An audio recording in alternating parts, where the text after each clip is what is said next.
தமிழகம் எங்கும் கிளைகள் கொண்ட Annamal institute of hotel management and hospital management படிப்பில் சேர்வதற்கான அட்மிஷன் நடைபெறுகிறது. குடியரசு துணைத் தலைவர் தேர்தலில் பிரதமர் மோடி முதலாவதாக வாக்களித்தார். குடியரசு துணைத் தலைவர் தேர்தலுக்கான வாக்குப்பதிவு நாடாளுமன்ற இல்லத்தின் F101 என்ற எண் கொண்ட அறையில் காலை 10 மணிக்கு தொடங்கியது. இதில் தேசிய ஜனநாயக கூட்டணி சார்பில் பிரதமர் மோடி முதலாவதாக தனது வாக்கை பதிவு செய்தார்.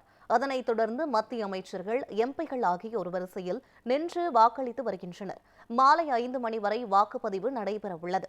அதன் பிறகு மாலை 6 மணிக்கு தேர்தலில் பதிவான வாக்குகள் எண்ணப்பட்டு இன்றே முடிவுகள் அறிவிக்கப்பட உள்ளன.